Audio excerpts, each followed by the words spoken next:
Hey, this is Don from Padlock Technologies again with another video. This video is going to be about using your internal DHCP server for RAVPN address assignments. Got a question on that? What's the pros and cons of using it? And then a demonstration on what it actually looks like in the FTD. So let's just get pros and cons out the way. So the pros is you don't have to configure a bunch of IP pools on your FTD. Now, the problem that comes into play is when you have a lot of tunnel groups and you want to assign different IP addresses to a lot of tunnel groups. So let's say you got, 60 tunnel groups on your, for some odd reason, you have 60 tunnel groups on your FTD. Well, now you have to have 60 different IP pools if you're not using SGTs or anything like that. And you have to manage it locally on the box. If something were to happen to that box, you have to reconfigure everything. Hopefully, you guys are backing up your configurations. If you're not, that is just mismanagement 101, not backing up your FTDs and your FMC, right? So make sure you guys are doing that. So that's the pros. What's the con? Well, the con is you can only push the IP pool. You cannot push DNS configurations down via DHCP. You can literally only push the IP pool. I tested it out, tried to configure the entire, DHCP like you would do on the wired side. Someone gets DHCP, they usually get their IP address, they get their DNS and stuff like that, and their domain name suffix.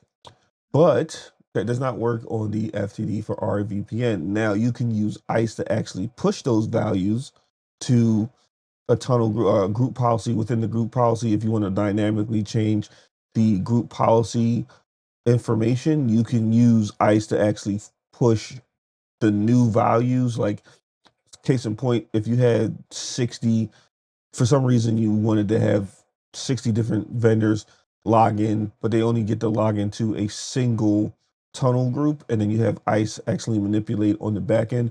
You can say, okay, the DHCP scope range, our scope is going to be this for, if this user in this 80 group, and then if they're in another 80 group, they're going to have a different DHCP scope, and that will go back to your DHCP server and then push the IP address it gets. So what does that actually look like on the FTD side? So you're going to see some things here from a tunnel group perspective, but first we're going to log in here real quick. Don't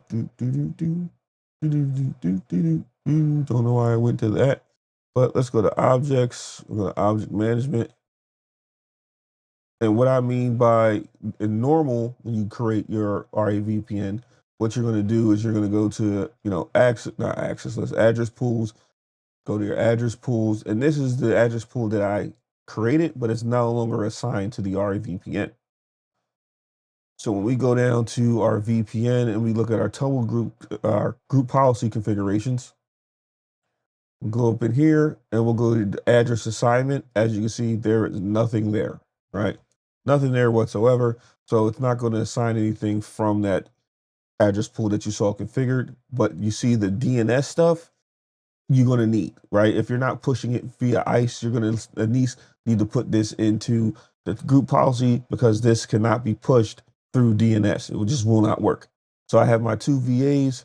Then I have this DHCP, the DHCP RAVPN scope, right? And this is a host value. So basically, this is going to be 192.168.212.0. So it's going to be a .0.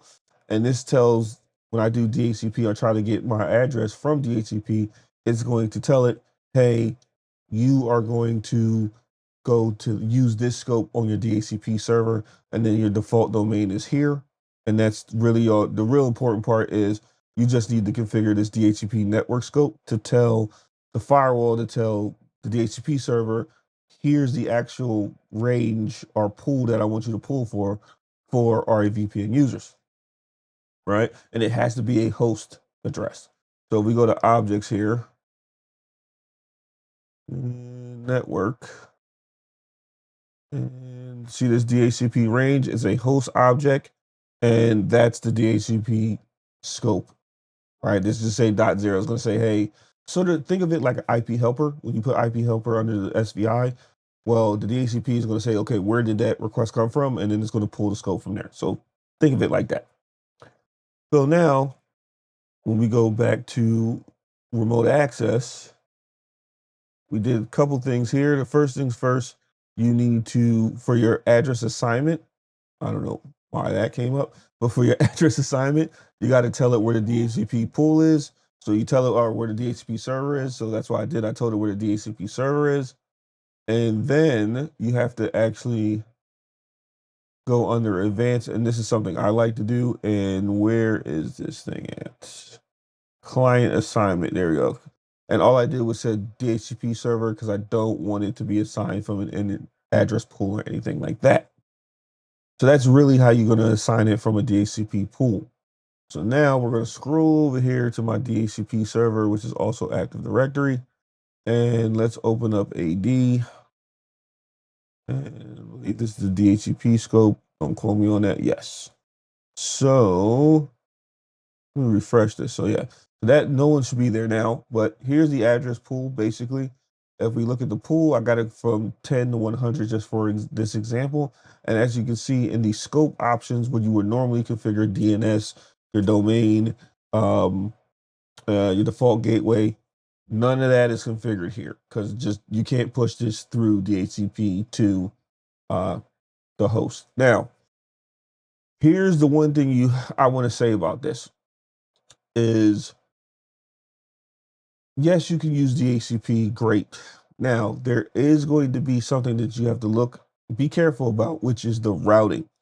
So when you assign the address through the FTD, let's say you were doing something like EIGRP down to a core switch or whatever, what would happen is if you do redistribute static, when someone connects to the FTD, it will have a static entry in it in the FTD routing table. So when you redistribute static, it will redistribute those /32s down. So you don't have to worry about the routing of how do I get back to the RAVPN client. When you use DHCP, does not work at all. It will not be in the routing table per se. Won't be in the routing table, so redistribute static won't work. So now you have to have a static entry pointing to the FTD to get back to the RAVPN client. So that's another caveat that you have to look out for when you're doing this type of configuration. So now that we got this here, what we will do is we're going to go to RAVPN. Now, I know I was running into a little bit of issue with my VA, so hopefully this actually will work, meaning that DNS will resolve. But again, since my VAs was running into a little bit of an issue, I can see this maybe not working because the VAs, because I'm doing posturing on a VPN. So what we're going to do is we're going to go to PLT employees, which is going to be CERT-based computer CERT-based authentication. So we're going to accept, going to secure it. Now, as long as my VAs are not causing and having an issue, the posturing will work, and the posture module will find the posture node. Remember, this is redirection-less posturing. And then, come on. There we go. So my VAs are not having the problem it was having before. So posturing is now working as well, because the last video, I did a video about having redirectionless posture and SGTs on the VPN. That will be, I'll probably put a card in there. Hopefully I can find a video and just put a card in there for redirectionless posture, because that's what I'm doing here. But now what's going to end up happening is we're going to look from a IP assignment. So we look at our IP assignment here. If we just do, I'll just do show IP config. And you can tell I'm pegging my lab because everything is moving dog slow for reasons unknown to man here. So this will be the first, the AnyConnect link, and you're going to see the IP assignment is probably going to be a .10.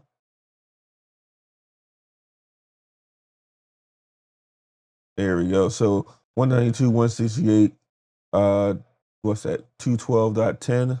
And let's just validate that we can actually ping internally. There we go. So RAVPN is technically working. The other thing I'm going to do is I will try to resolve it via DNS, which that should work because it's now in a posture compliant. So DNS should technically be working and stuff like that. So if I ping, I believe I called it Chucky. Yeah, that's AD. So that should technically work. So DNS and everything is working perfectly fine. So we don't really have to worry about that. And what this looks like on the back end here is we're going to go to address leased and let's refresh it. There you go. So I now have been assigned a IP address via my DHCP server and not locally on the FTD, which, again, pros and cons. You don't if you have multiple GPs or you have multiple tunnel groups, you may or may not want to have all those IP addresses assignable via locally on the box, right? You may want to just utilize your internal DHCP server because it's already there.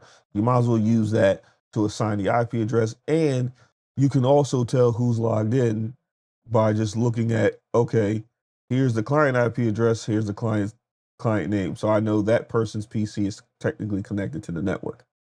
Now, if we go back to the FTD here, where's that? Here it is. We go to the FTD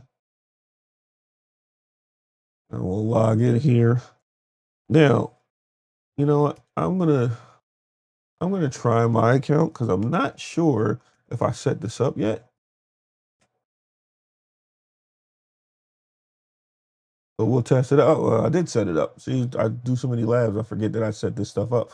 So this is me logging in via ICE on the back end, local to the machine or to the FTD, not using the admin account. Good to do this because then you can tell who logged in as well.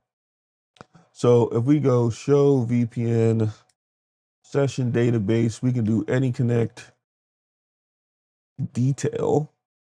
All right, it's actually detailed any connect. Sorry, detail any connect.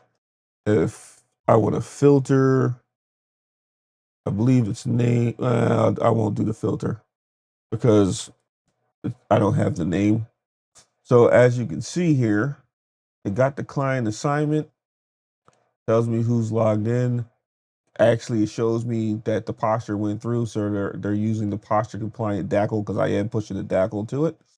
Um, I'm going to take out detail because I want to get some information at the top, and since this is VNC, doesn't really give me too much. So yeah, so as you can see, here's the username, right? So it's giving these, technically this is the distinguished name.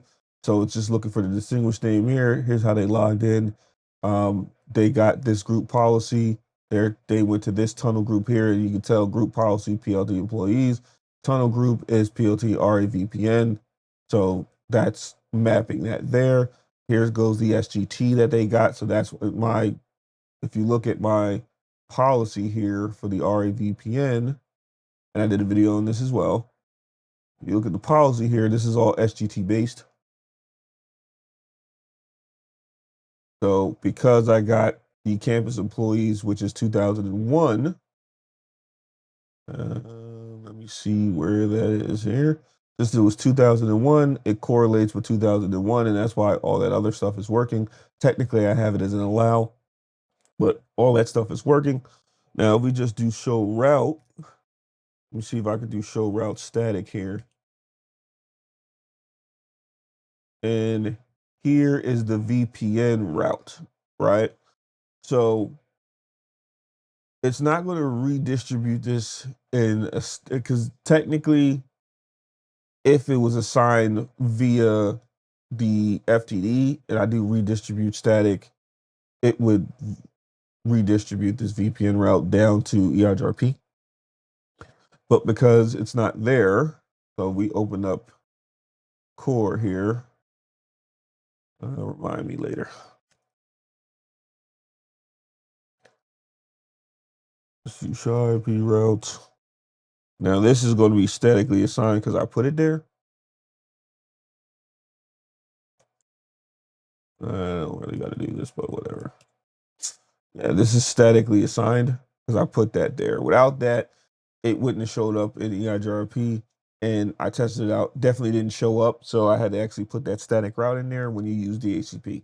When it's assigned to the RAVPN, turns it to a static route. And then when I redistribute static, it's a OSPF. Actually, this is OSPF. So it redistributed down. And I believe if we look at the show IP OSP neighbors here, we have this here. That's the neighbor. So it's point to point. And I believe that is in a different area because I made it an NSSA so I can redistribute routes in. So we do show route E31.